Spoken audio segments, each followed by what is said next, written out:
So why is Bradley Cooper interviewing? He's a director. Bradley Cooper? Yeah. Of what? What is His latest is that movie Maestro, the one they're showing the clip of. I have no idea what that is. But I don't think I've ever seen him in anything I like. Bradley Cooper? Yeah. Have you seen Silver Linings Playbook? No. I think that's a good movie. He has like an annoying face. You think so? Yeah, dude. I don't know. He's like done some punchable. stuff I like. I can't think of anything. I know. I still haven't seen what was Guillermo del Toro's last film? Prior to Pinocchio. I don't know. Do you know what I'm talking about? It was like, I think it's a crime movie. Oh, Nightmare Alley. Yeah. Did you ever watch it? No. He's in that? Yeah, I'm pretty sure he's in it. Yeah, I'm not too sure. The first time I saw Bradley Cooper on the screen was in Wedding Crashers. He played like the douchebag boyfriend of Rachel McAdams. Yeah, I forgot he was in that. Yeah. And then like he got all big because of The Hangover. Yeah. But no, I think he's a good actor. I've seen him in some good stuff. I liked him in Silver Linings Playbook. American Hustle, I thought he was really good. Fuck, what else? Can't think of anything else. Yeah, I don't think I remember him from anything else. Yeah. He was in that Hawaii movie where they fly to Hawaii. What? It's like a romance movie. Where they fly to Hawaii? And I remember, I forgot what it's called. I have no idea what you're talking about. But that trailer would pop up all the time. I would get annoyed of it. I have no idea what you're talking about. It just like, it was one of those movies that I'm just like, dude, somebody has like the money to create something, has the power to create something, has the people to create something, and like, this is what they make. Like, it's fucking depressing, dude. Romance movie. I don't know. I've never heard of it. I don't know. Whatever. It's Bradley Cooper, dude. I don't know. What's up, everybody? Welcome to Betamax. My name is Fidel. His name is Eddie. Is it? I don't know. Is it? Yeah. How was your New Year's? It was cool. No, how was it? It was good? Yeah, I worked the next day, so it wasn't like... Damn, you fucking suck. I didn't make it till midnight. I knocked out early, and then the fireworks woke me up. Yeah? Yeah.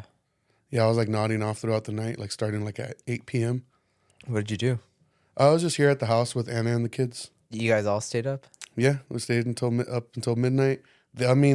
They were up more than I, because like I was sitting in my desk chair. You were dying? Dude, not necessarily dying, but because we were just watching movies, like eating junk food, you know? And I was just sitting in my desk chair, and I just kept nodding off. I was just tired. That was me, dude. I knocked out. Like I had I don't think I have like the desire like to party anymore. Like, Well, I don't know. Like, I don't know. Like, I think celebrating a new year is kind of stupid. Like, it's just a reason to party. Yeah, like, yeah, that's what it is. I'm just like, dude, we're in our 30s. If you're still going to the bars and stuff, like, you need to reevaluate your life. Damn. Yeah, I said it. You sound tired still. I am tired. And I think I'm, like, kind of getting sick, but not really. That's what's up, homie. Yeah. I stay getting sick. That's what... All I do is get sick. That's the best thing I know how to do. That's tight, dude. Is get sick. That's tight. I mean, I still have this fucking cough. Won't go away. No, yeah. No, I finally hit puberty. That's why I sound like this. Oh, that's what's up. Yeah. That's what's up. I got my first pube. Damn, let me see. It's an Audi. So it's on my dick head. Oh. So, bing. It's coming out of the dick hole. Damn, dude. See, every time we do another... Hey, I know, you dude. started I know. Okay, I'm gonna be over serious, here, dude. Yeah, I'm over here having, like, giving you... Or I don't know what I'm trying to say. Yeah, shut up, dude. You bring out the worst in me, dude. You're welcome. Yeah. I think that's what it is. Yeah? I think because we have the similar, like, personality. Yeah. Where it's like... But I'm better.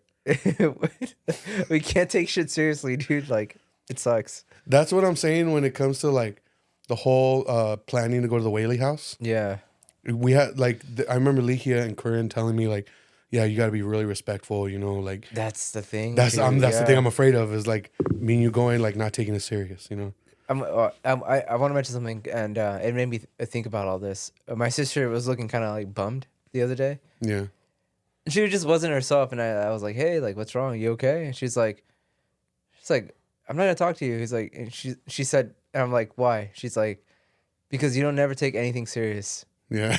And she's like, "So I know if I say something, you're just gonna make a joke out of it." I'm like, "Fuck." Yeah. I get told that too. Yeah, dude. I'm like, you're right, but still. No. See? No, I get told that too. But I think I can take things serious easier than you do. I think I can. Yeah, it's not like I can't take shit serious. It's just like, I think that's my way of trying to cheer them up by making them laugh. That's true. Yeah, I can see that. Like, I think that's just like, I don't know, like my way of being like, hey, it's not that bad, you know, making you laugh. Like, Stop being a bitch. yeah. But anyways, Spike Jonze. Hey, Spike Lee. Spike Jonze, the director of Where the Wild Things Are? Yeah, that guy. Hey, whatever happened to that band Arcade Fire? I have no idea what that is. Remember the song from the trailer for Where the Wild Things Are? No. You suck. Play it live on Live Spotify. But so I'm watching this video posted on YouTube by Variety magazine called Directors on Directors, and it's a series it's an ongoing series that they have, but this particular one is Bradley Cooper and Spike Lee. And Eddie had no idea Bradley Cooper was a director. I thought he was just a shitty actor. He's not a shitty actor, dude. All right, I thought he was just an actor with a punchable face. There you go. There you go. Which is every actor ever. Yeah, pretty much. Even the ones I like. Yeah. Who's your favorite actor? For real. My favorite actor. Can't think of one. Sylvester Stallone, huh? Yeah, by far. No, for real. No, Steven Seagal. honestly, dude, it would have to be. I kind of want to go classic and say Marlon Brando because I love like movies that he's in, which is something we never talked about. Like Marlon Brando? Movies with him in it. He's like one of the greats. I honestly haven't seen a lot of his movies besides, I mean, the iconic ones, Godfather, you know. Did you ever see Julius Caesar? No. And you didn't watch that? No. And I know another like really like well-known one of his is The Wild Ones. Mm-hmm. I've never seen it. I watched Julius Caesar in I think my freshman or sophomore year. And like I fell in love with it, dude. I'm like, what the fuck? Like this is so tight. And like I started like diving into like, you know, that's when I was getting into film and all that, and I was just like watching different Marlon Brando films. But yeah, Julius Caesar was like the first one I watched. I was like, whoa. But I think the greatest actor of. No, I'm not asking you the greatest actor. Who's your my favorite? favorite. Oh, your favorite. Damn. Think of your favorite actor, and they came up to you and said, "Punch me in the face." Would you do it? Yeah. Well, see, everybody has a punchable face. Yeah. No. Yeah. Me too. That's the point I'm trying to make. Yeah. Who's your favorite actor? Currently, I'm probably gonna say Bill Skarsgård right now. Really? I think so. I mean, He is. He has that face of like punchable face. Dude. No, I feel like he's doing so much good shit. All the Skarsgårds right now. Yeah. They're all doing good shit, dude. The whole family is just talented. Even the dad. Dude, yeah, like, dude. The dad. What's his name? Stellan? I think so. Is that? But yeah, like I would say Bill Skarsgård. I read a quote today by Robert Eggers talking about Nosferatu. And he said that Bill Skarsgård has like disappeared into the role, basically. I can't wait, dude. Yeah, I was like, fuck yes. I cannot wait. Because regardless of how you feel about like the It films, he was great as Pennywise. Yeah, he was a great Pennywise. Yeah, he was great as Pennywise. I still enjoyed the first one. The second one, I think the second one's hilarious. Yeah. Well, even the first one, like, I don't think it's scary. I just think it has good moments, good scenes. Yeah. And it's funny. Yeah. Like, but yeah, I didn't like. I think I haven't seen him in anything that I'm like that sucked. So. I like how this conversation got to that point from us talking about punchable faces because we were talking about Bradley Cooper.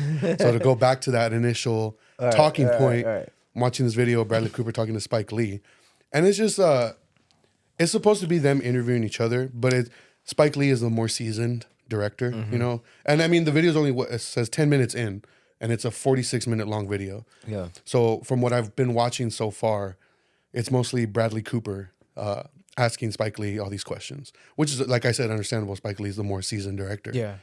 But he had asked him a question, and it had nothing to do with like music. I didn't show you the whole question that he asked. I just showed you like the end part of the question.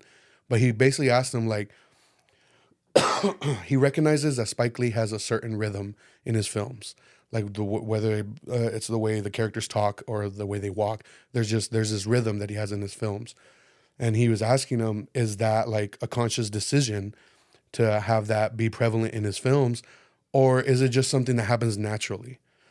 So that's basically like the essence of the question he was asking him, and Spike Lee went on to describe how the rhythm just comes because he comes from a musical family. And he just feels that because of that, he doesn't necessarily answer the question, because he goes into the whole talking about the composer of the film and how he feels that he thinks it's wild when directors are like, okay, my movie is done, now I'm going to send it to the composer. And he doesn't understand that. He thinks that it's a better idea to have the composer in on the whole filming process. Like he even said himself, like when the actors get the scripts, his composer gets the scripts. Yeah. And he has the composers in the room with him editing so they can see. And I wanted you to see that because I wanted to get your take on it, because I know how much film scores, like you're more the film score guy of the podcast than I am.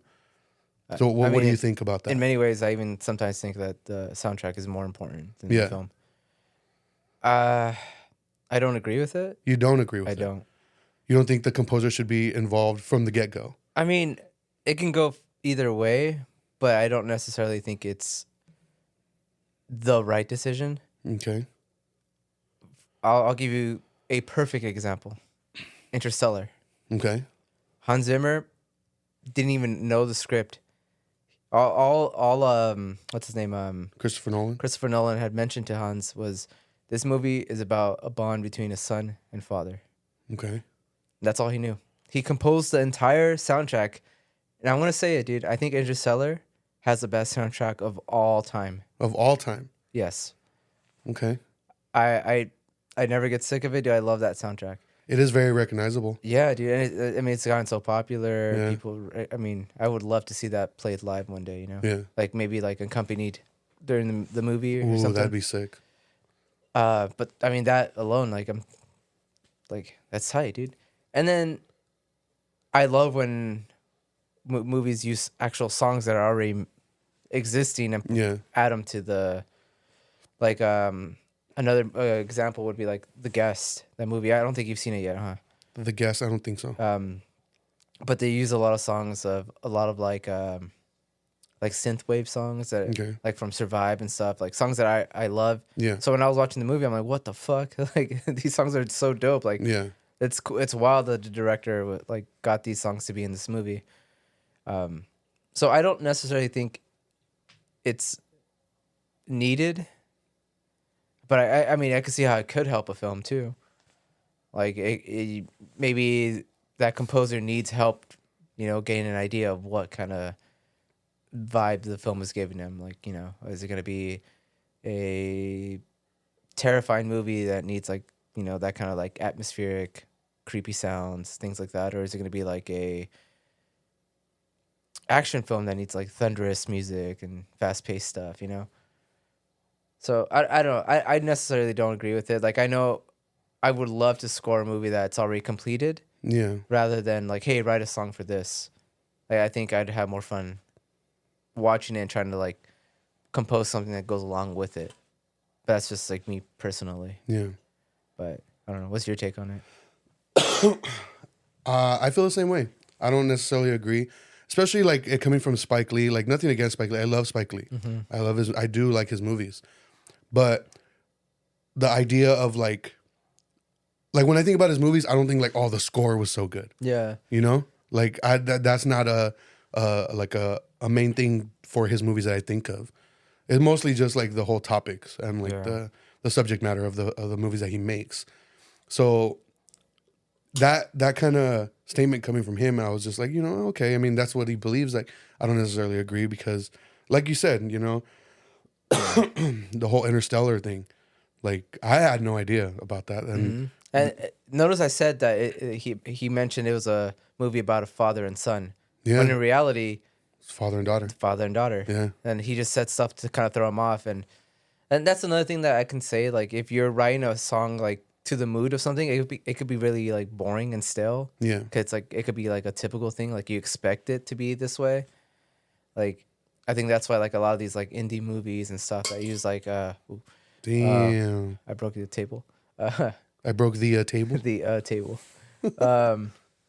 That use like the copyright free music. Yeah. It's like always really crappy. So Yeah. like it kind of like, but when you're making that, you look up joyous music or action music. So it's too typical for that, and it just kind of like I said, like going back to like the Hans Zimmer score for Interstellar, like it doesn't sound like it would be like a space. Like if you heard that, not knowing that it was part of Interstellar soundtrack, like you'd be like this sounds tight, but you would not picture in your head spaceships and black holes and all these crazy things, And I mean, I think even for Star Wars, they had filmed everything, and I think they tried doing like synthesizers and like crazy stuff for it. Oh shit! And it just like, for whatever, it just clicked inside George Lucas's head. Like, no, like like maybe we should have classical music. And it's like that's crazy to think about too. Like Star Wars is literally like, just like violins and like strings and all these things like that aren't typically related to space. Like futuristic movies. But so like I don't know. I could see it coming across as like boring and like really, I don't know, just typical, I guess. Yeah, but like another point I want to make with the whole like not necessarily agreeing with what he said is what if things change? Like you hear a lot of these stories of like, the director or the writer decided to change the story midway through, so they got to change things. So are they going to go back and change the music as well? Like, yeah, that's another thing. Yeah, it could be a whole different mood. Yeah. So, yeah, I don't know. Like, I feel like it would just be funner scoring something that's just like completed that you can like I don't know. Like I if you tell me like, oh, this movie is about this and that, like my head is just gonna be focused on like trying to make it match. Yeah. And it's not necessarily gonna like stand on its own. Yeah. Which I'm not saying it can't, but I just feel like the odds are against you. Yeah. I definitely want to finish this once we're done because I do find it an interesting conversation between the two. Because I do think that from Bradley Cooper and Spike Lee, like two completely different type of like filmmakers. I haven't necessarily seen a lot of Bradley Cooper stuff besides his acting stuff, so I don't know. But I know he directed Maestro, which is I believe on Netflix right now. But yeah. So, do you like wrestling? I used to. You used to? I used to be a big fan back in the day. Who was your favorite wrestler? I'm gonna be cliche, dude. It was the Undertaker. The Undertaker? Mm-hmm. Undertaker and Stone Cold. They were both up there. They're the most popular. Yeah, there's the typical ones like 90%. Stone Cold for being the badass, Undertaker for being metal. Yeah, they were both cool. Yeah, they were both cool. But you haven't really like kept up with it or anything? Not at all, dude. Not since like the Attitude Era. Damn. I was around when it first became WWE. Yeah. But that's when I started checking out because I was just like, this is boring. Like all my favorite characters are disappearing. Yeah. The whole censored thing was kind of getting to me. Yeah. And around that time, I was like an edgy kid. Like I wanted to see Mr. Ass, not Billy Gunn. Yeah. Know? So. Trying to see bra and panty matches. Yeah, dude. Or just. Do you remember there was this group that WWE had called The Right to Censor? Yeah, yeah. Dude, I thought they were hilarious. They were pretty funny. They were hilarious. They were always trying to censor everything. Like their theme song was so annoying. It was just a siren, right? It was just a siren. It was like, yeah, dude, that shit was fucking annoying. So what do you think, or like, do you even have an opinion on the fact when people are like, how can you watch that? Like, how can you watch it? It's fake. How can you watch it? Yeah, Like, what do you think when you hear people say stuff like that? I think they're idiots. Yeah. Yeah, because Like I never really. Oh, go ahead. it kind of comes back to like that South Park episode where like they're all pretending to wrestle and stuff, and like they're really into wrestling, and then they like try to sign up in school, and it turns out it's just like real wrestling. Oh, like the Greco-Roman, like athletic, The grapple stuff. Like, yeah. And Carmen's like, "What the hell is this? This isn't wrestling. This is gay." Like, it kind of reminds me of that because like I'm not into sports at all. Like I don't. Sports are just the most boring, mundane thing to me. Like they're just stupid, and like, but I was into wrestling. Yeah. Like I knew it was obviously like scripted. Yeah. But I knew, yeah, like the punches aren't real. But the hits are, the slams are, the table hits, the chairs, that's all real. Like they're really like beating themselves up. Yeah. You know, they're really fucking their bodies up. Like you can't fake that. It's live theater with the stuntmen being the actors. Yeah, like how often has something gone wrong where people have really broken bones, bled, fucking died? Yeah. So like for someone to say like, how can you be into that? I'm just like, how can you be into baseball? Like or fucking soccer or fucking football, anything. Like I'm like just a bunch of dudes chasing balls. Like it's fucking boring, dude. Gay. Yeah, dude. So to me, like that was, I mean, wrestling was always entertaining. It, like you said, even knowing that like it was scripted, like they, you know, obviously it was predetermined who's gonna win and all that, and I knew that as a kid, but it was like the coolest thing ever, you know. Yeah. Even now, like even though like I never kept up with it and all that, like I still appreciate it, you know. Like to me, yeah, the characters aren't as cool as they used to be. Yeah, or, definitely. You know, it's not as big as it was to me, but I still like, yeah, I still see people like, you know, messing around on the match. Like it's cool. Like it takes so much effort and like just practice and like yeah, like I feel the same way. Obviously, I mean, I keep up with it here and there.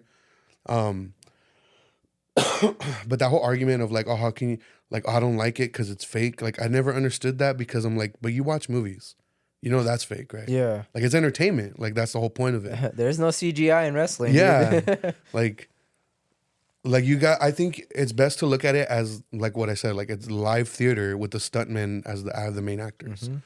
Like, cause that's basically what it is. It's a fucking circus, dude. Like that's where it originated, you know, in the fucking circus.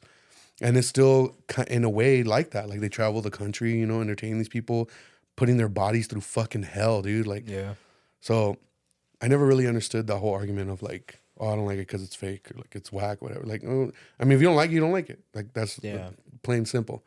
But I wanted to touch on that because like, I feel like in this day and age, I feel like wrestling is becoming big again, or it has been for a while, but like just it's becoming more like popular with like the normal crowd, I guess. And there was a movie that just came out that we saw, The Iron Claw, and it was about the Von damn, excuse me, about the Von Erich family.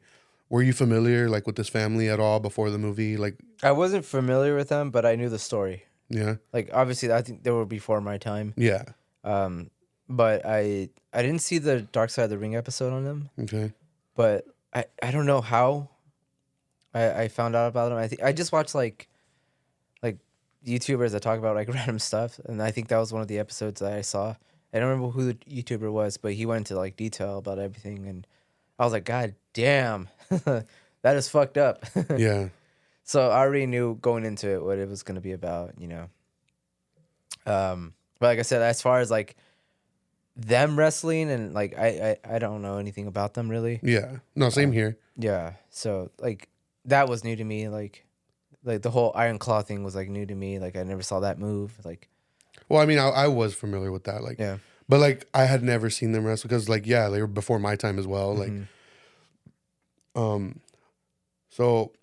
I always wondered like why hasn't there been a movie about this family, because I would always read about this, like the tragic story of the Von Erichs, and it always come up on videos of like the most tragic stories in wrestling, and that one along with like Chris Benoit, like all those would always be like I the can't top wait two. for that movie. I want to talk about that. Okay. So those two would always come up, and then whenever movies were made about wrestling, it always came off kind of goofy, like Ready to Rumble, the David Arquette movie, like, which I do like that movie a lot, and it doesn't necessarily like make fun of wrestling because it does take it serious, but it's goofy, like it's a silly movie. It's a silly movie, yeah. And I will argue the fact that David Arquette and Scott Conn, I think is the son or his friend in the movie. Their characters do come off like losers, you know. So it's kind of portraying as like that's who the fans are. That's who the fans are, you know. Like fucking romanticizing like losers, you know. Yeah.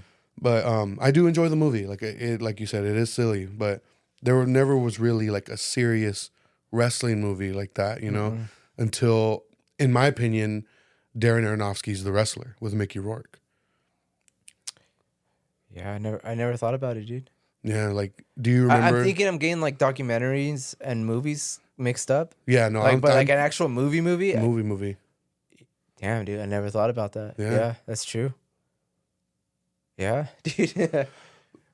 Because there's this other one, the Peanut Butter Falcon, I believe, with Shia LaBeouf. I've never seen it. I know which one you're talking about, but it's really good. It's a really good movie. It's about this kid with Down syndrome who he wants to be a wrestler. You know, I would suggest checking it out. That's like one of the only movies that have like a normal Blu-ray. Like it's not like a limited edition or anything.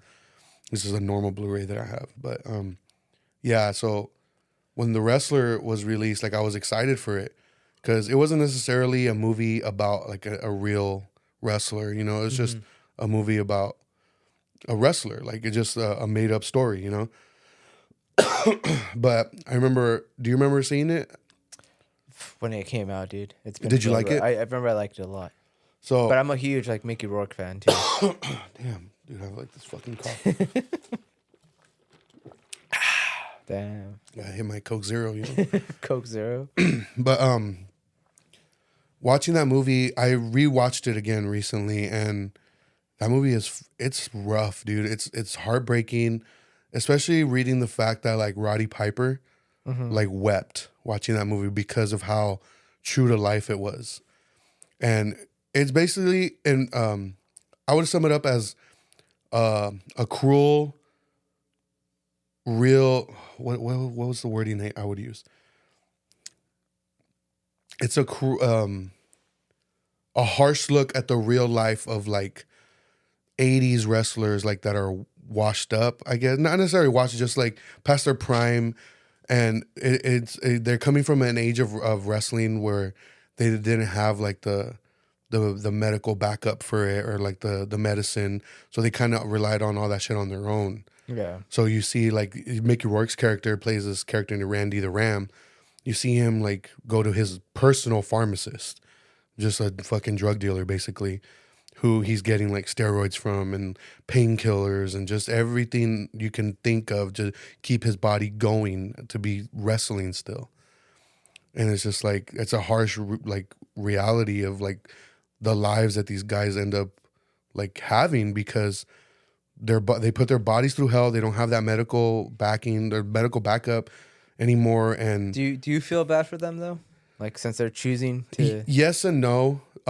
Yes to the fact that like because they do put their bodies up, they do sacrifice their body for this entertainment, but they're at the time there wasn't anything in place to like help keep them healthy, you know. So, but at the same time, like they're choosing it, you know. Yeah. So I don't know. The movie is fucking rough, dude. It's a fucking rough watch. I forgot how hard of a watch it, especially like being like a big wrestling fan like that. Just and I was reading something about how that movie is such a great look at like the terror of low art, where Black Swan is like a great look at the terror of high art. how like that pressure of like being the top ballerina and stuff could like weigh on somebody, you know, mentally and physically. But yeah, and once the Iron Claw came out, or when I heard the Iron Claw came out was gonna finally be made, I was just like, damn, can't wait to see this. At the same time, I was like, fuck, I don't know if I want to, because I know that story. Yeah. And at the same time, I don't want to I don't want them to ruin it. Like, I don't want them to make something where I'm just like, that was fucking terrible. But I mean, then this A24 was behind it. I was like, okay, I do trust A24 with shit like this. Do you know who the director was? I don't remember, to be completely honest. Because I've never heard of the person before. Prior to the Iron Claw. Yeah. But I was like surprised it was gonna be like Zac Efron and yeah, Zac Efron, Jeremy Allen White. Yeah. Zac Efron is unrecognizable, dude. It's pretty scary. It is. Have you seen interviews of him like right now? Yeah. Like he doesn't even look like that anymore. I think it was just like a movie thing, and I think so. Boom, done. Yeah, I think so. I know they did show like before and after, like pics of when he first started training for the movie and after, and like his face was just like bloated as fuck. Yeah. And like there were just people saying that it's because of steroids, like they make your face bloated and stuff. But because he did look like shit, dude. He looked so uncomfortable. Yeah. Like he looked uncomfortable just to be sitting. He looked, even during the movie, like he looked constipated all the time. Yeah. Like he just looked like he needed to take a fat shit the entire time. And I mean, the character he portrayed, Kevin, Kevin Von Erich, he was a big guy. Yeah, he was a big guy, but I don't think he was that shredded though. He wasn't that shredded like the way Zac Efron was. But what'd you think? Like when you first heard about the movie, like were you pretty excited for it? Like what were your expectations? I was excited for it. I don't think I really had expectations, just because like I don't know, like for me, like the only movie I have expectations for right now is like Nosferatu, and anything else, like I'm totally like okay with it failing or not failing. Yeah, and this is like one of them. I was curious, and I was just thinking like, since I already know the story, like am I gonna be like bored, or am I gonna be like, is it not gonna hit me as hard? So I think I was like very curious to watch it. As far as like a wrestling movie, I didn't think I was gonna like it as much as I did. Yeah. Like wrestling wise, because like to me, like I felt like they were gonna focus more on the story of what's happening, and then just kind of have like the wrestling thing be like a side thing. Yeah. Which it kind of was, but it wasn't at the same time, because they do go into the matches, and like the way they portray the matches, it's fucking tight. It's really them wrestling. That's why. But it's really good. Like when they hit.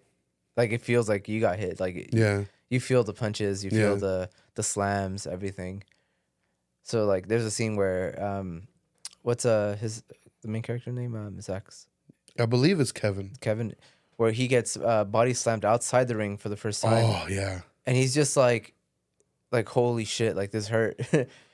And you know they're counting down from 10 very slowly, and you're just like fuck, get up, like you just get up, and then like he mentions later on, like I've never got hit that hard before. Yeah. And you're just like feeling it, dude. You're like, fuck, damn. Like, yeah. So like little thing, and it was just like a body slam. Like it wasn't even anything that crazy. Yeah. So like for them to like portray like a slam like that as realistic as it is, like that was cool. That's so hard to do. Yeah. So I thought that was dope. A lot of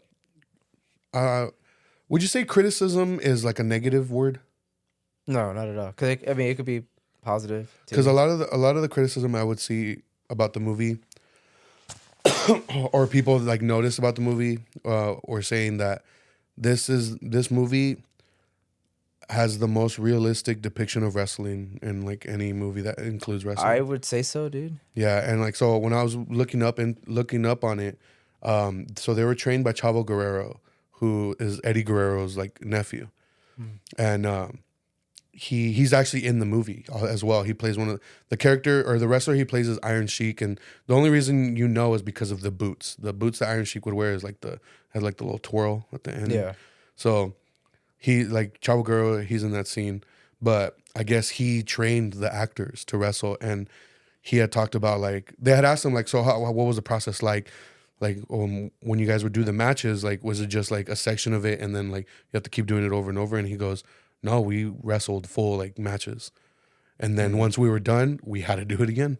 It wasn't like sections that they were going to include in the movie. Like it was, we had laid out a legit match, and these guys wrestled. Dang. Like legit matches. And they just cut and paste what they wanted. That's crazy. And he's the crazy thing is like we as wrestlers, like, yeah, we do this all the time. But when we do a match, say it's like 20 minutes long, that's it. We're done for the night. But because they were making a movie, we would do these 10, 15, 20-minute matches, and then we'd have to do it again. Like immediately after. And it would last all day. Damn.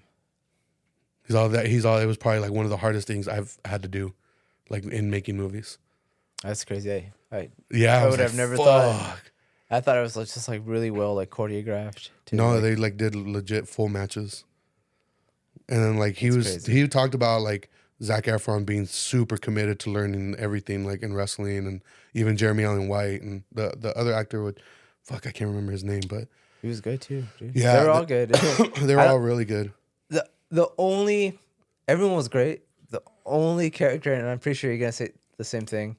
What do you think it is? The little brother? No. The guy who played Ric Flair.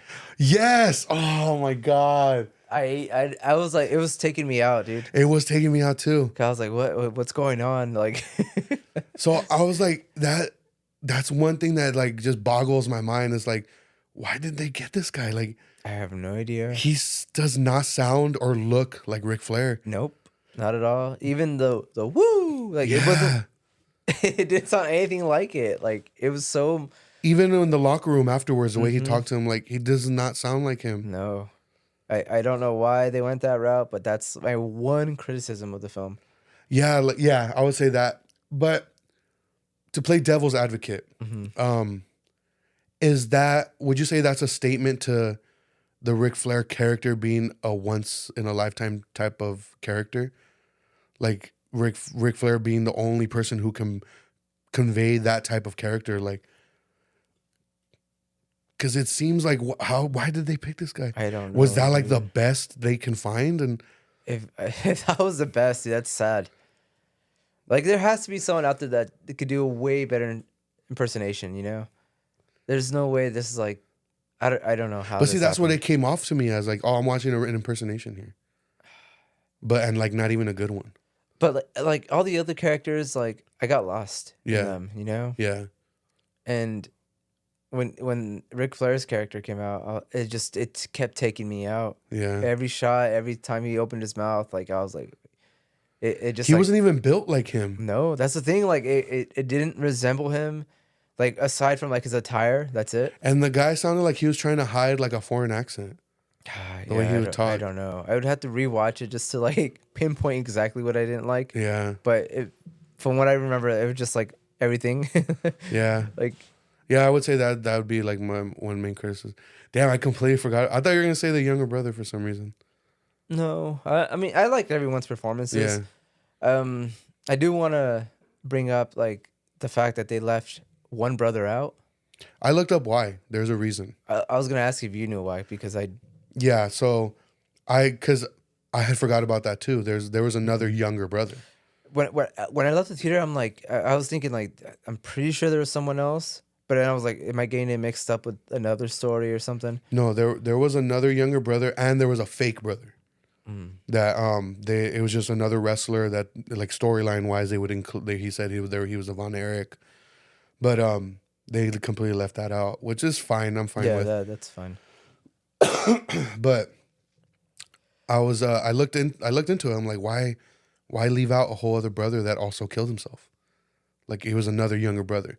So the younger brother in the movie, he's an amalgamation of both younger brothers, because they both died in a very similar fashion. They both took their own lives in a very similar fashion, taking a bunch of drugs, you know, and they were both kind of pressured into being a wrestler when that's not necessarily what they wanted to do. Because the one that wasn't included, he was kind of like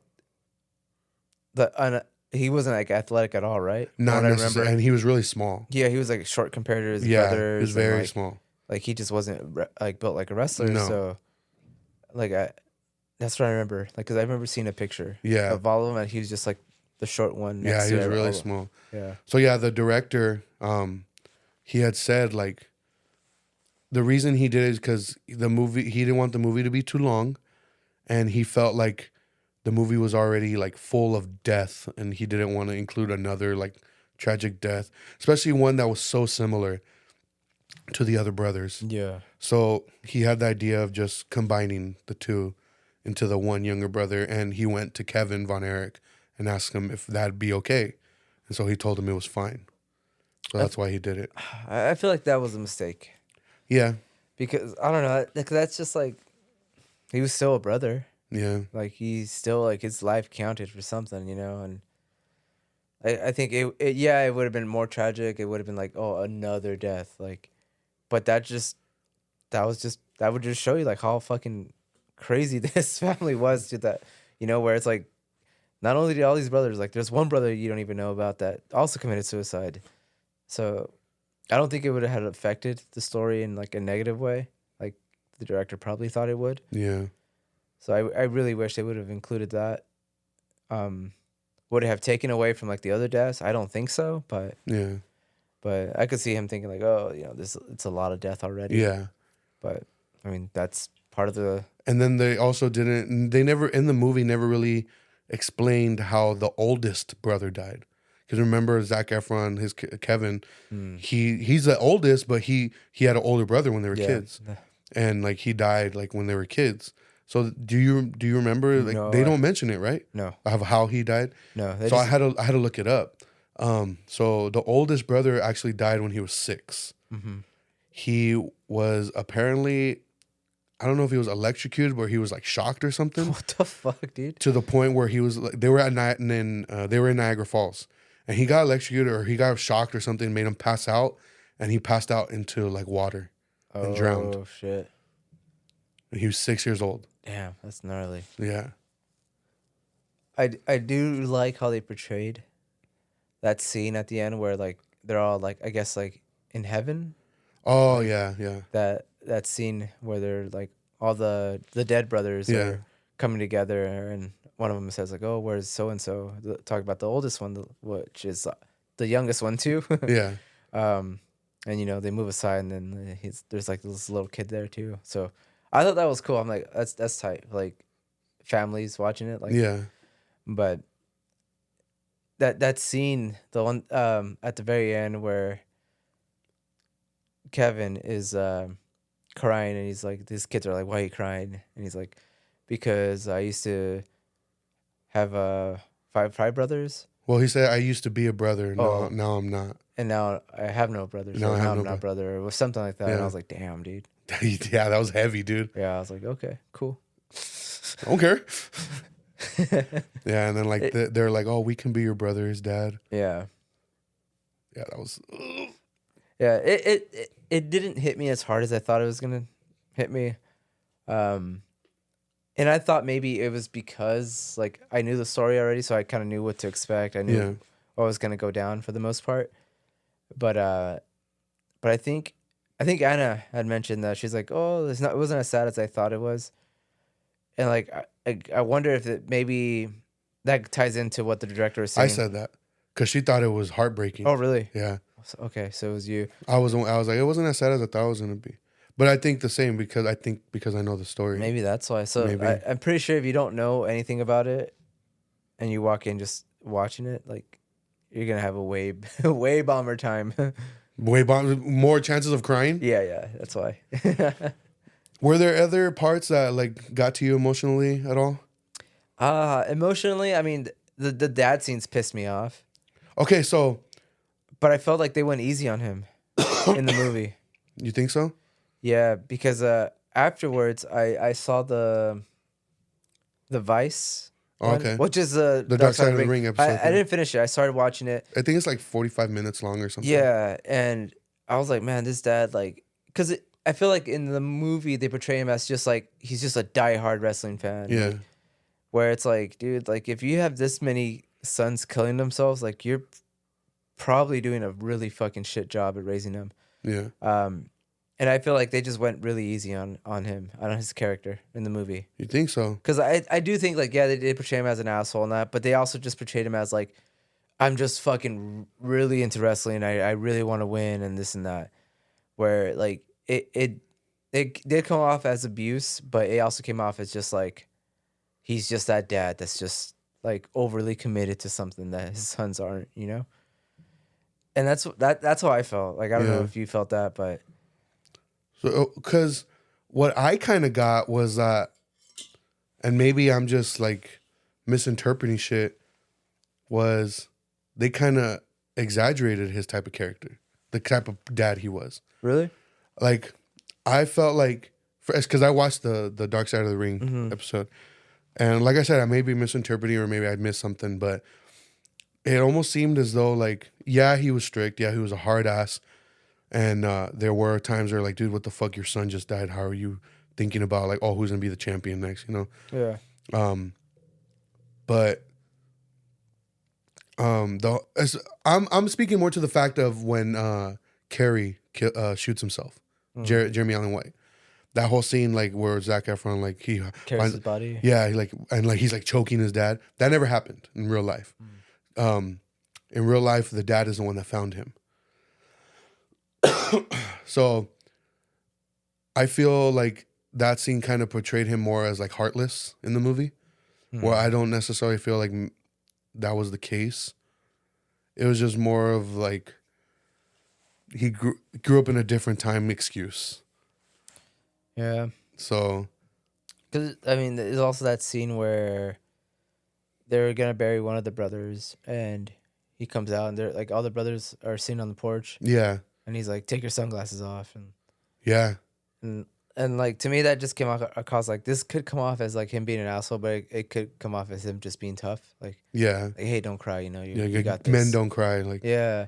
So it's just like, I don't know, like, now that you mentioned that, I can see that. But I feel like his character is just like is just so complex. Yeah. That I feel like if they were to make it any more realer, then I feel like he would just come off as, like, just straight up a piece of shit. Yeah. Yeah, that's true. So I feel like they kind of had a... Like, I don't doubt that he was that dad. Like, oh, don't cry. You know, don't be a pussy. Yeah. Because, like, one of the scenes that did get to me was the funeral of the oldest brother. And, like, wait, was it the oldest? Or it might have been the youngest? Well, anyway. But Lily James's character is played as Zac Efron's wife. She's, like, bawling. And then she looks over at him, and he's, like, not even crying. He's just, like, sitting there, like, stoically, like, not. You could tell he's, like, holding it in. Yeah. And, like, I've noticed they made a point of that. Like, every time something happens, he holds it in. Like, it doesn't come bursting out until the end when the last brother kills himself, and he's, like, choking his dad. Yeah. Like, that's when everything's finally coming out. Yeah. And now that you mentioned, like, that didn't even happen, I'm like, damn. Yeah, like, that didn't. The dad is the one that found him in real life.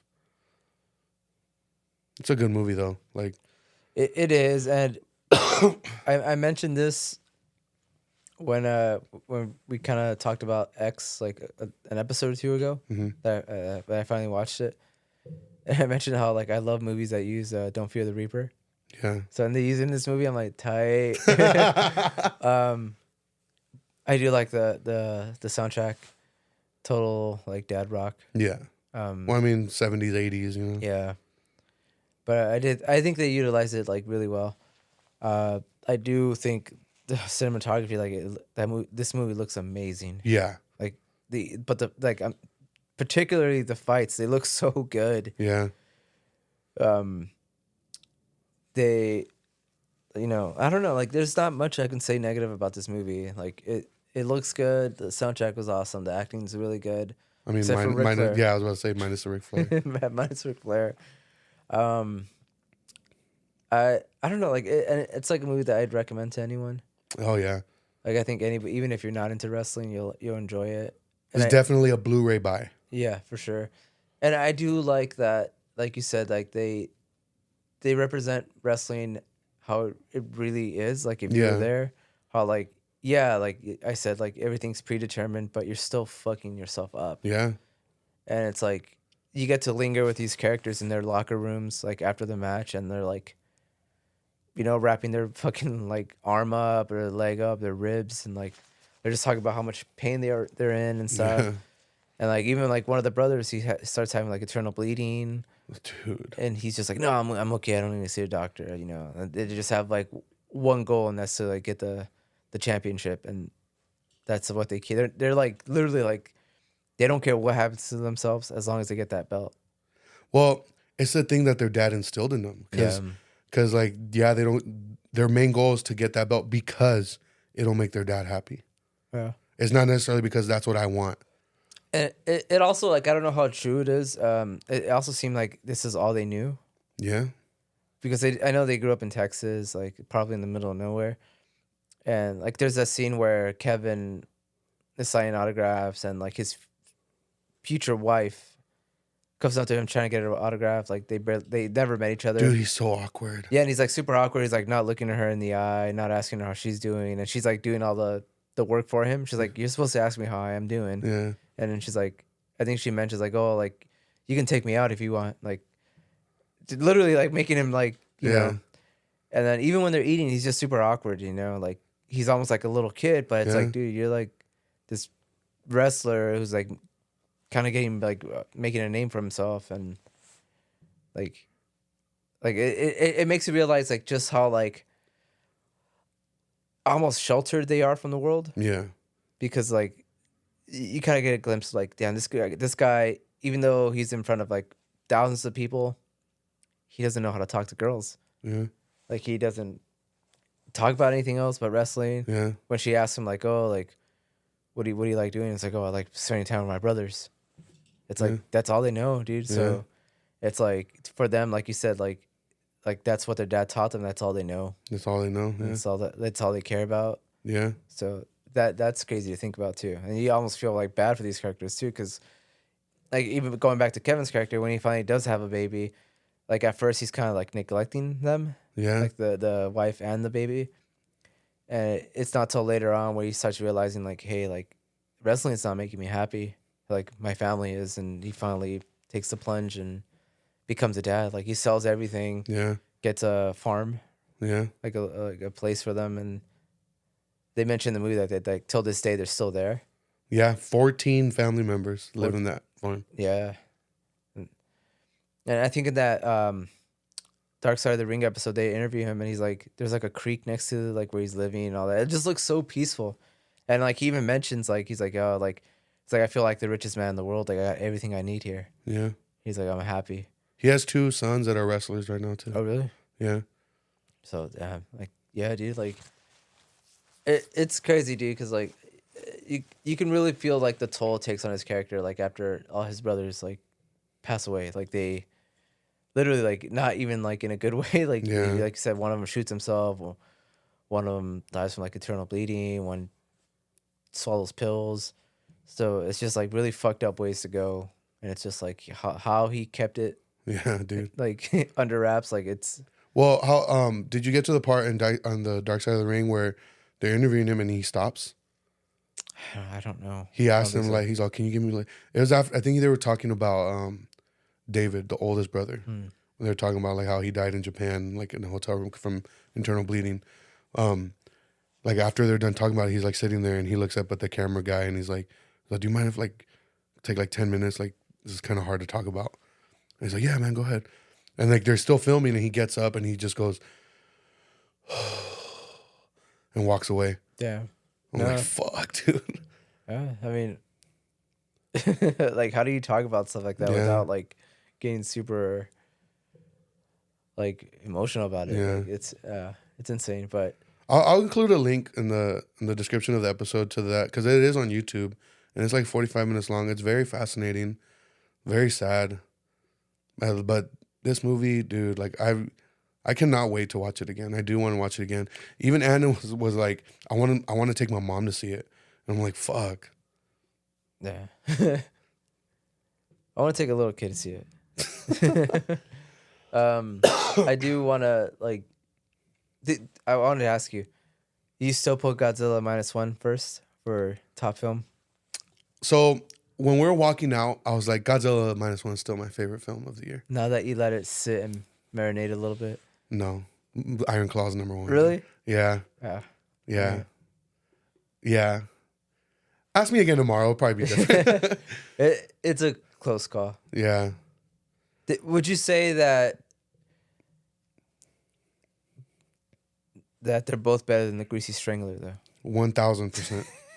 Damn. Did you see Michael's comment on the post? No. For the latest episode? No. Or for our year-end episode?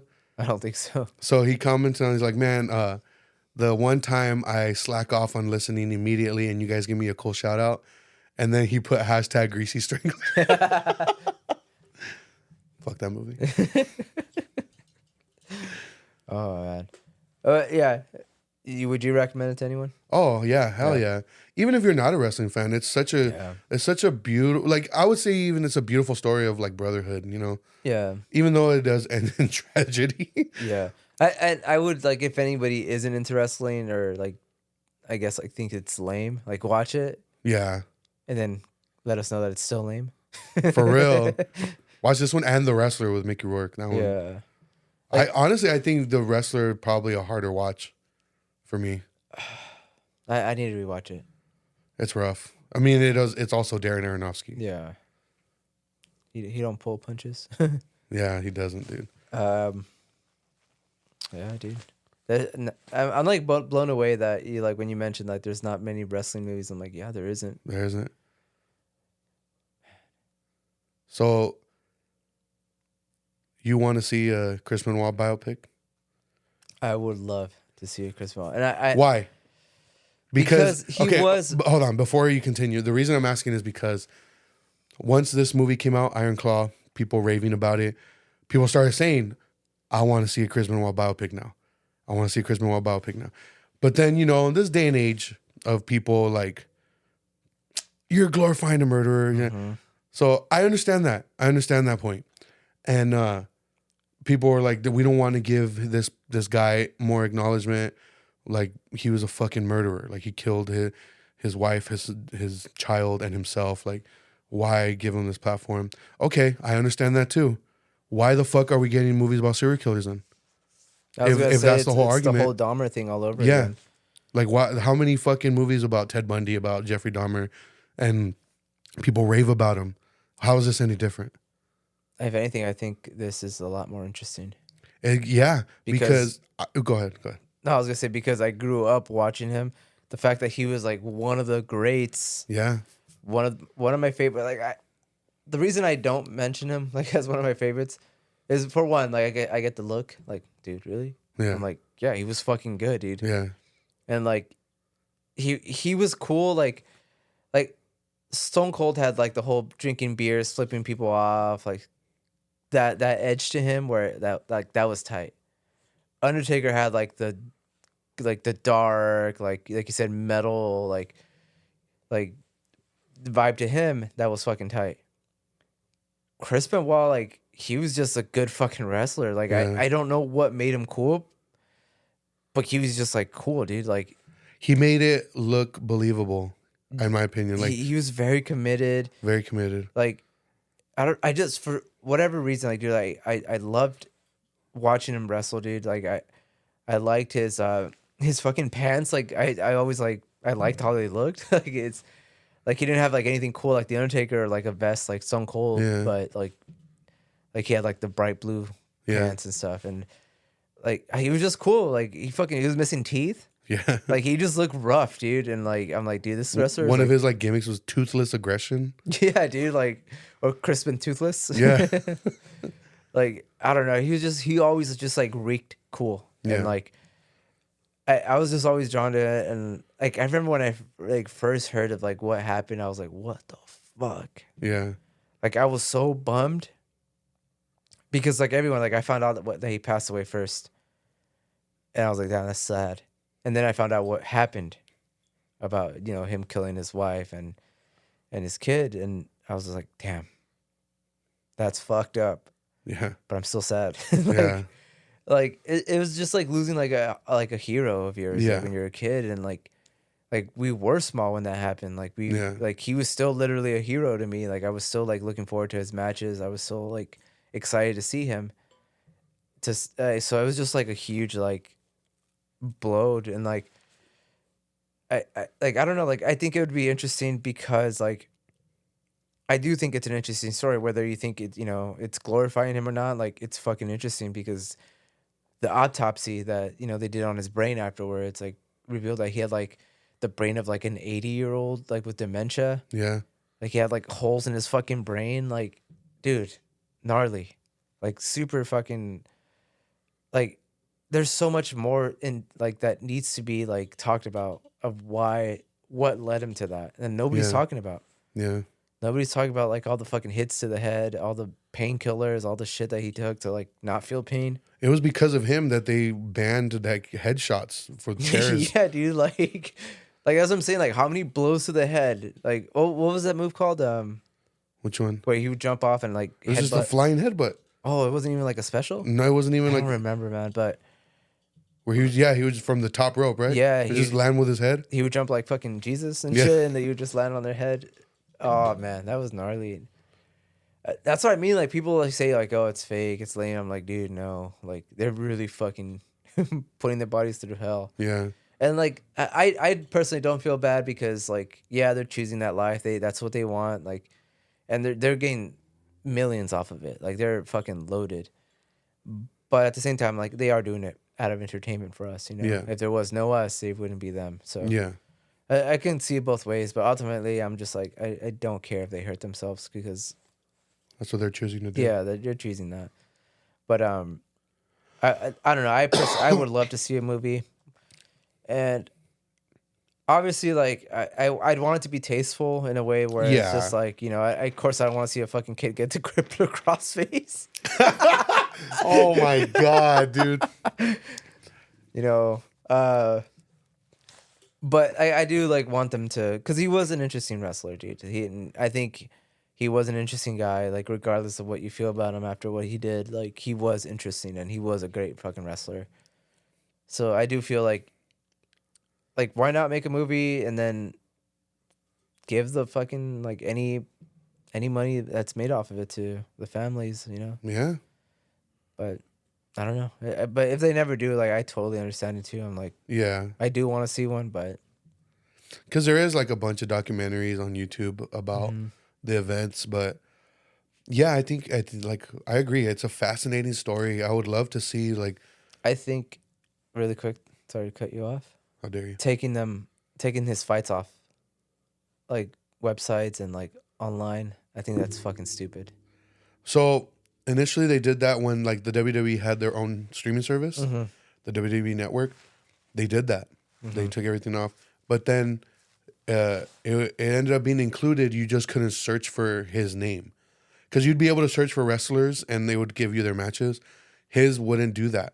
So what you would have to do is like, okay, who did he face in this match? So and then look up. You look up that guy, and then you would be able to see it. Oh, I didn't know that. Yeah, so that's how they ended up doing. I don't know how it is now because now WWE is with Peacock, so you have to watch everything on Peacock. I haven't gone through it like that, like been able to search. But going back to the whole idea of a Chris Benoit biopic, I do think it's a fascinating story, horrific ending. But I mean, the Von Erich story is, and not necessarily. I'm not trying to say they're the same thing, because what Chris Benoit did is fucking terrible, Yeah, he killed other people. Not Yeah, himself. like Himself too. But did you ever like read or like watch anything about like what he did, like exactly?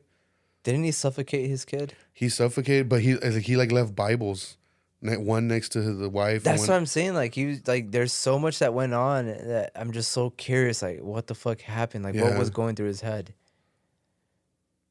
I mean, I probably don't want to know what was going through his head, but Yeah, but I do think it'd be a fascinating story to tell, like just to see his rise in the wrestling industry and then the downfall.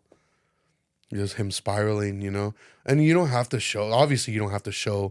yeah, Like it could just be a whole thing where the way I picture it is it shows like the outside of his house like on a night, on one night, and then because it all happened over a weekend, and then maybe like on the Monday or Tuesdays, it just shows like cops showing up or something. Yeah.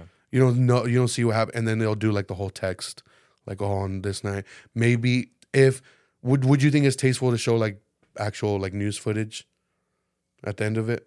Yeah. Why not? Yeah. Yeah, I mean, there's ways to go about it. Like I said, just because of the day and age, I don't think it could happen anymore. Yeah. Just because I think people would just boycott it for whatever reason. Like, it's dumb, but Which, like I said, I do understand the people being upset about it and the whole argument of like, oh, it's glorifying him. But like I said, what about these fucking movies about Jeffrey Dahmer and Ted Bundy? it's Like, that morbid curiosity, dude. Yeah. That it's just like you can sit there and pretend that you don't want to see it or that like, but it is interesting. Like It is at the end of the day, interesting. like it is interesting. Like we talked about like the Memphis 3 like a year, like 2-3 years ago maybe, and I mentioned how like I got like super into that story and like I was just so like curious about like what happened, and it's just it's one of those things that I'm just like that shit is so like interesting. Like that's why fucking crime dramas are so popular. yeah, That's why like unsolved mysteries is so Yeah. popular. Like true crime podcasts are so yeah, popular. like all that. Those documentaries. Like if I had to choose a documentary between like I don't know some famous scientist or something and somebody who committed like all these fucked up crimes, like I'm gonna gravitate towards the crimes because it's more interesting, and like I said, it's just curiosity. Yeah. And like I said, like if you want to judge me for liking that stuff, like yeah, like I'll even admit, like I love the Crisp and Wild memes. They're fucking hilarious to me, dude. Like they're fucking so bad, but like it's not even the fact that I'm laughing at like what happened. I'm laughing because like it's just so vulgar and like Yeah. it's just like what? Yeah. It's so dumb, but like I don't know, like I saw one that said, when your son won't go to bed when you tell him to. and then you hear The theme music. It's Dude. like, dude, that's so fucked up, dude. Oh man, but it's like I don't know, dude. It's called the Attitude Era for a reason, It. I don't know, like these kind of movies, these things, like they're obviously not made for everyone. But I mean, Yeah. I would rather just sit that than watch like a Bradley Cooper movie. Bradley Cooper's tight, dude. I'll wait to see a movie that I like him in. Watch Maestro. Is it out? It's on Netflix. It's a Netflix movie. I haven't seen it yet, but yeah, Well, he might be a good director then, but maybe, crappy actor. maybe. I don't know. We'll see. Damn. Wrestle talk. Wrestle. I know. I want to have more wrestling episodes, but like I want to get more people that are like Into it? yeah, like Brandon, or, like just because like I said, I dropped out of that stuff like Yeah. years ago, but like I still recall like a lot of the matches from like back in the day, Yeah.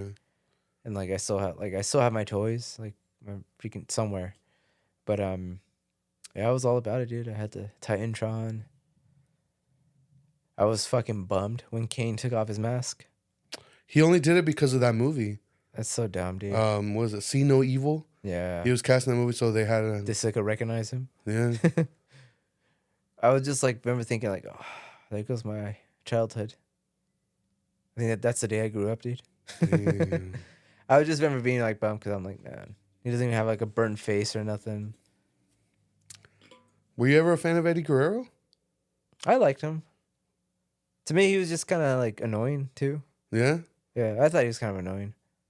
Dude, Eddie Guerrero was sick, dude. And I liked him when he was wrestling. He was tight, but like I think the whole gimmick like was kind of like, I don't know. It was just annoying to me. The lie and cheat and steal. I liked Rey Mysterio a lot more than Eddie Guerrero. Yeah. Mm-hmm. I remember because they have like a very iconic match in like wrestling history. There's a Halloween Havoc, Rey Mysterio versus Eddie Guerrero. I remember seeing that live, and that shit fucking blew my mind, dude. when I was a kid. But yeah, I still watch wrestling here and there. Like I was watching it before you got here, before I put on that Bradley Cooper video and Spike Lee video. But I mean, I watched it last night, Monday Night Raw. I watched it live. So I mean, I still try to keep up with it here and there. I'm just not as avid watcher as I used to be. Yeah. Because there was a time I wouldn't miss it, dude. Yeah. I wouldn't miss it at all. Yeah, since I've known you, you've been like on and off, on and off, on and off. Like I feel like you always kept up with it somewhat. Yeah. But there's times where you were like more into it than others. Yeah. It has its lulls, you know. Yeah. I definitely don't think it'll ever be what it once was. No, it won't. But like I said, like they're still selling out shows. There's still kids going. Like kids are all about it, which I think is great. So when I say like, because you're saying you don't think it'll be what it once was, and like you're kind of I guess for me. well, like and you're kind of like praising like the Attitude Era, and a lot of people do, you know, especially people are in our age group, and and when I agree with that, I'm not saying like there aren't moments or there aren't wrestlers that I think are good. Like I don't think it's all bad, you know. Like I just feel like the Attitude Era was a time in wrestling when there were multiple big stars. Like everybody felt important. It wasn't just like 3 or 4 main people. Yeah, like everybody felt like a big deal, you know. Yeah, even the ones like I remember, like I would even look forward to like the hardcore matches with like the Dudley Brothers and the Hardys, and Edge and Christian. And who are the other two? Like they had like short buzzed hair. Short buzzed hair? Yeah, they're like hardcore guys too. Like they. Oh, you're talking about Hardcore Holly and Crash Holly? Yeah, dude. Like even them, like even though they're like everyone we just mentioned were like never like the heavyweights or anything. Like you would be so stoked to just watch their matches because they were entertaining. Like they were so like the Hardy Brothers, man. Like those are like another. Like when I say like Undertaker and Stone Cold were like my favorite, that's saying something because like I loved Mankind. I loved the Hardy Brothers. I like I had so many, like even like Kane too, you know? So, but yeah, I know what you mean. Like it just felt like every match you watched was like, you were kind of like stoked about it. Yeah. Everybody was a big deal, dude. Everybody felt like a big star. And I feel like the characters, like each one was like interesting. Yeah. And like, even like some were like so weird and bizarre, then like, they didn't come off as gimmicky, even though they were. Yeah. But it was just like you said, like a circus. It was like the wild circus. Yeah. Where it's like now it's like a little more polished. Yeah. Like you said, like it's not as, you don't have like the characters you once had. You can't have the matches we once had. Like dude. Like I understand like a lot of kids back in the day like would fuck each other up and they'd be on the news, you know, from person. And I know why they had to censor it. Why I had to like tone it down a lot, even with like the women in it, you know, like they, you know, were pretty much kind of selling their bodies too, like, you know, like it was just tits and ass, you know. Yeah. But as a kid, you're like, fuck yeah, dude. Like, I want to see some titties, like you're all about it. You're stoked about it. Yeah. But it's like, now like you can't have a lot of stuff like that. Like no, you know, it's like you go like I mentioned earlier, you go from like Mr. Ass to a different character called like, you know, the One Billy Gunn, which is so boring compared to Mr. Ass. Or like, and he said like Kane took off his mask. Undertaker lost WrestleMania. Oh yeah. Like there's just so many like things I'm just like, oh man. But even Kurt Angle, dude, like as much as I didn't like his character, like I fucking loved watching wrestling matches with him in it. And they were always funny, dude. Like they were super. Like Attitude Era was hilarious. Yeah. Yeah, and you have like, what was it? Like Snow White? No, not Snow White. Snow White. Are you talking about Al Snow? Al Snow, yeah. Dude, okay, so Al Snow is funny because now as an adult, I'm like, dude, what the fuck were his theme song? What does everybody want? Head. And he had like a mannequin. Yeah. Like I didn't know what the fuck they were talking about when I was a kid. That's what I mean. Like. Bizarre, like he walked around with the fucking mannequin head. Like what? And then they had that wrestler Perry Saturn who was in love with a mop. Mm-hmm. So that whole thing of him being in love with this mop was punishment because he was wrestling this guy, and the guy like actually like I think he like they messed up a move where he like Perry Saturn hit his head or something, and as like a fuck you, like you fucked me up, he beat the shit out of him for real like during the match. So because he did that like on TV and everything, as punishment, they gave him the storyline where he fucking falls in love with the mop. Ended up like defining his career. Oh my god, dude. Yeah. Horrible punishment. Yeah. But yeah, like going back to that point, like there are big stars nowadays, but I just feel like back then everybody felt like a big star. Yeah. Everybody felt like a big deal, you know. China. Yeah, dude. Like everybody. Like and there I would say like DX, yeah. There was also a lot of like bad stuff, a lot of cringy shit. I was just like, what the fuck were they thinking, definitely. you know? But I mean, that's with anything, you know, like it's still the same to this day. It's just there's a lot more bad and cringe than there is good, you know? I just feel like even though it was bad and cringe, like it was so over the top, you kind of forgave it. Yeah. And I feel like that's what's missing from it now, you know? Yeah. And like I said, I understand. Like, 'cause I don't think it could even work now. Like, even if you, like, for whatever reason, you bought back, like, all those characters and, like, I just feel like times are different. Like, it just, different time, you know, type of comedy that was, you know, that people were into back in the day. So it just wouldn't work out. So, it was, like, I feel like it was this perfect little, section in wrestling history that was just, like, we were at the right age at the right time for it, you know? Yeah. And like we just grew up like worshipping that. Yeah. I do also feel like there are a lot more technically proficient and athletic wrestlers nowadays than there was back then. Because back then it was like guys like The Rock and Stone Cold. Yeah, they're great wrestlers, but they're not doing stuff like today's wrestlers are doing. They're fucking flying around and doing all this crazy shit with their bodies, you know? So I do feel like it's a lot more athletic, a lot more technical nowadays. Yeah. But yeah, I mean, you should watch wrestling. Who was your favorite character? My favorite wrestler? Wrestler, yeah. Stone Cold and Eddie Guerrero. Eddie Guerrero? Yeah, I loved Eddie Guerrero, dude. I thought he was hilarious. I'm surprised they haven't made a movie of him yet. That's another one too. Yeah. He has an episode of Dark Side of the Ring, and it's intertwined with the Chris Benoit stuff. Oh, because I know they were like best friends. You know, they were brothers basically. So, yeah, like, yeah, I don't know. Like, I feel like I would rather see a Chris Benoit movie over an Eddie Guerrero one. Yeah, by far. It's just more of a fascinating story, you know. Yeah. Were you ever like a WCW fan or NWO? I started off watching WCW. Oh, really? Yeah. So when I first got into wrestling was when we moved to my aunt's house in Moreno Valley after my mom had left my dad, which obviously didn't take because they got back together because she found out she was pregnant with my little sister. Anyway, we were living with my aunt in Moreno Valley, and she was like a diehard wrestling fan, but she would only watch Monday Nitro, WCW. So I would watch it with her, and the wrestlers I gravitated towards were more like the cruiserweights, like Jushin Thunder Liger and Rey Mysterio, Eddie Guerrero, like all the lightweight guys are flying around, Billy Kidman, you know, people like that. And then I remember I knew who like NWO was and like Kevin Nash and stuff because she fucking like drooled over Kevin Nash. Yeah. Because I believe he went by like Big Daddy Diesel or Big Diesel or something like that. And she was just like, oh my God, I love him. So yeah, like I had no knowledge of WWF at the time. I was just WCW. Yeah, I didn't get into that till like a little after I got into WWF. Yeah. Do you know why they changed their name? It was like because of wildlife. World Wildlife Fund? Yeah.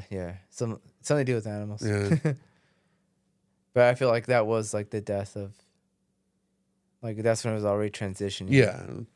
To become more sponsor friendly. Yeah.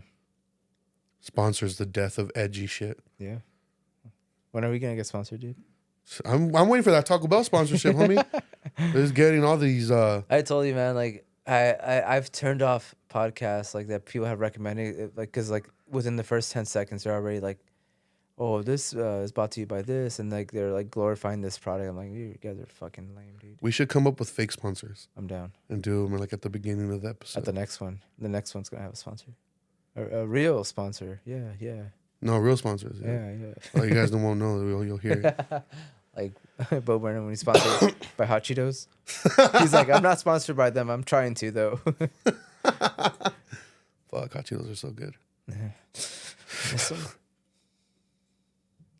I do. Yeah. Dude, it's funny when people ask me like, do you ever miss meat or cheese? And I'm like, nah, I don't. But I do miss Hot Cheetos. Damn. Hey, fuck it, dude. Fuck it. Hey, you won't tell anyone if I take a bite right now? Damn, Eddie. Fuck. Damn. He just dipped a hot Cheeto in bacon grease and took a bite out of it. It's fucking gross, dude.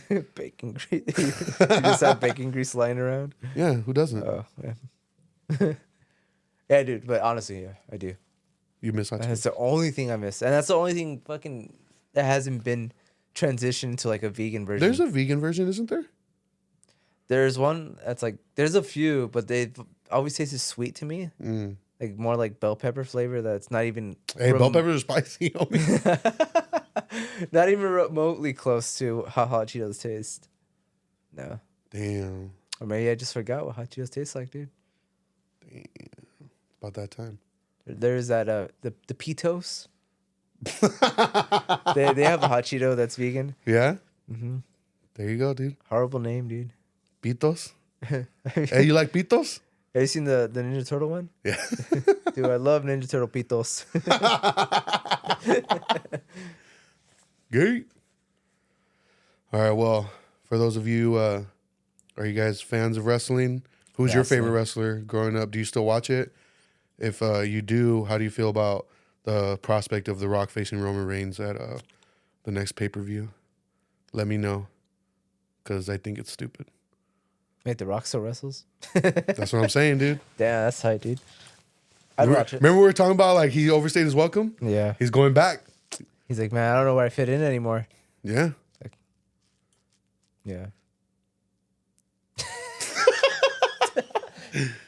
I don't care about wrestling, dude. Wrestling's tight, dude. Yeah, I'm gonna go watch baseball That's what's up. and football and soccer and football. Everybody go out and watch Iron Claw immediately. Yeah. If you listen to this, hopefully you already saw it. If we spoiled it for you, sucks for you. But watch Iron Claw. Even if you didn't watch it and you listen to us talk about it. Regardless, it'll be a good movie because we knew what was gonna happen. Yeah. And we did a shitty job at explaining it. So Yeah. As usual. yeah. But yeah, we'll see everybody next time. Bye.